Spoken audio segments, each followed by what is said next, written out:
सकारात्मक रहने का ठोस उपाय।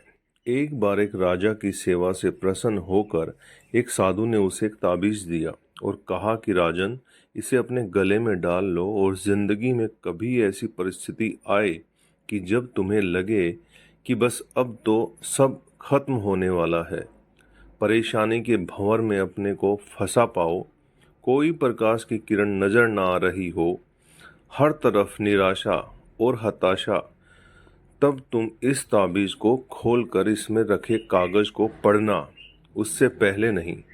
राजा ने वह ताबीज अपने गले में पहन लिया।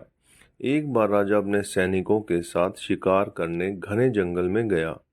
एक शेर का पीछा करते करते राजा अपने सैनिकों से अलग हो गया और दुश्मन राजा की सीमा में प्रवेश कर गया। घना जंगल और सांझ का समय, तभी कुछ दुश्मन सैनिकों के घोड़ों की टापों की आवाज राजा को आई और उसने भी अपने घोड़े को ऐड लगाई। राजा आगे आगे, दुश्मन सैनिक पीछे पीछे। बहुत दूर तक भागने पर भी राजा उन सैनिकों से पीछा नहीं छुड़ा पाया। भूख प्यास से बेहाल राजा को तभी घने पेड़ों के बीच में एक गुफा दिखी। उसने तुरंत समय और घोड़े को उस गुफा की आड़ में छुपा लिया और सांस रोक कर बैठ गया। दुश्मन के घोड़ों के पैरों की आवाज धीरे धीरे पास आने लगी। दुश्मनों से घिरे हुए अकेले राजा को अपना अंत नजर आने लगा। उसे लगा कि बस कुछ ही क्षणों में दुश्मन उसे पकड़कर मौत के घाट उतार देंगे। वो जिंदगी से निराश हो ही गया था कि उसका हाथ अपने ताबीज पर गया और उसे साधु की बात याद आ गई। उसने तुरंत ताबीज को खोलकर कागज को बाहर निकाला और पढ़ा। उस पर्ची पर लिखा था, यह भी कट जाएगा। राजा को अचानक ही जैसे घोर अंधकार में एक ज्योति की किरण दिखी।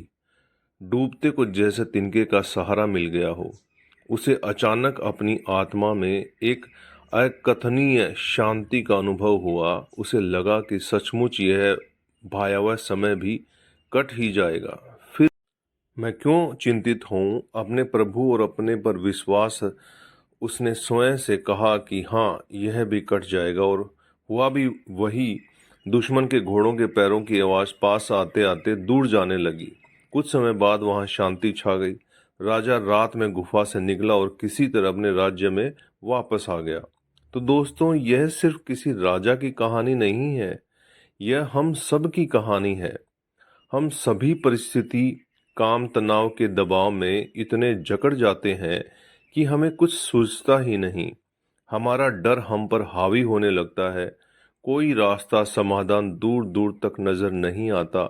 लगने लगता है कि बस अब सब खत्म है ना। जब ऐसा हो तो 2 मिनट शांति से बैठिए, थोड़ी गहरी गहरी सांसें लीजिए, अपने आराध्य को याद कीजिए और स्वयं से जोर से कहिए, यह भी कट जाएगा। आप देखिएगा, एकदम से जादू सा महसूस होगा और आप उस परिस्थिति से उबरने की शक्ति अपने अंदर महसूस करेंगे। तो दोस्तों, ये आपको कैसा लगा नीचे कमेंट करके बताइएगा। नए हैं तो चैनल को सब्सक्राइब कीजिएगा, शेयर कीजिए।